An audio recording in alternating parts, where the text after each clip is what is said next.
개인회생 변제금을 낮추는 것은 보정서가 결정합니다.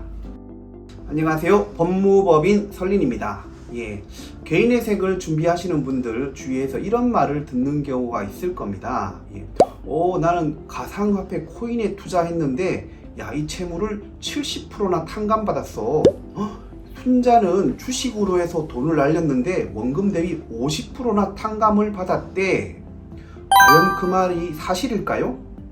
네, 사실입니다. 법원의 실무는 도박 채무의 경우에는 탕감을 해주지가 않습니다. 그런데 법원에서는 가상화폐나 코인의 경우에 이로 인한 손실금은 도박 채무와 유사하게 보아서 그런지 탕감을 해주지 않으려는 경향이 있었습니다.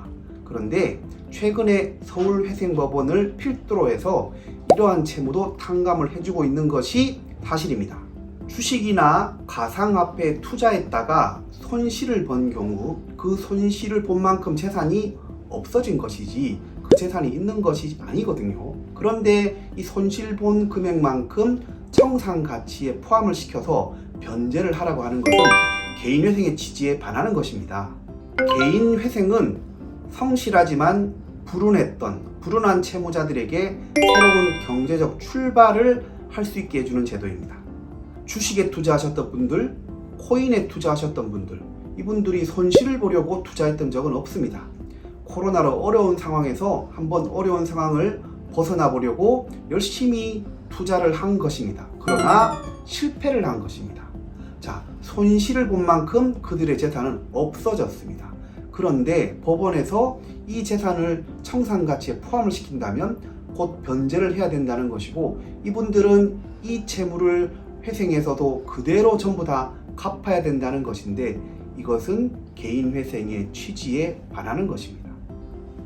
저희가 개인회생을 신청하면서 변제계획안을 작성하고 거기서 주식이나 가상화폐로 인한 손실금을 포함시키지 않으면 법원에서 보정이 나옵니다.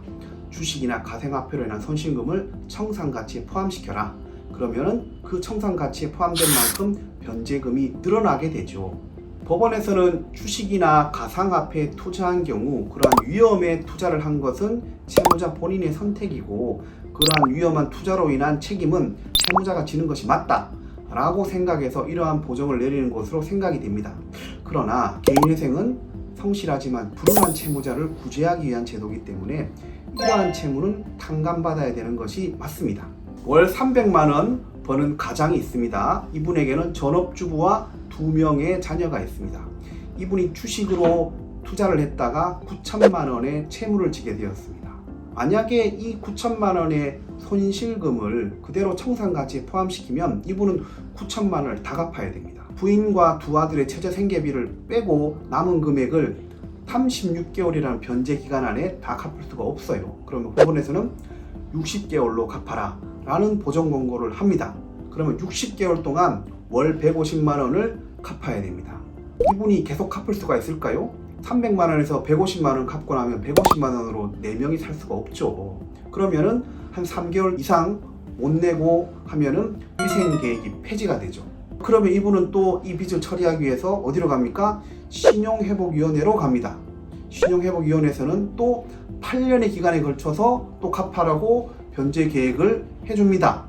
그럼 이분이 갚을 수 있을까요? 또 못 갚습니다.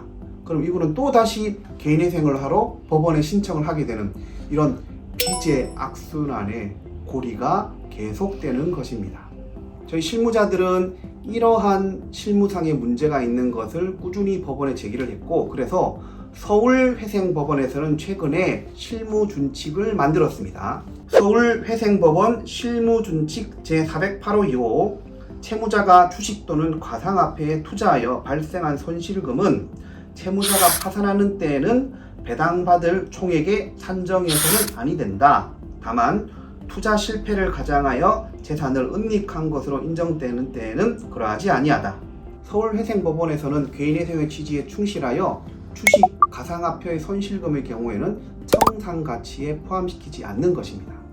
이러한 실질적인 결정을 해주고 있습니다.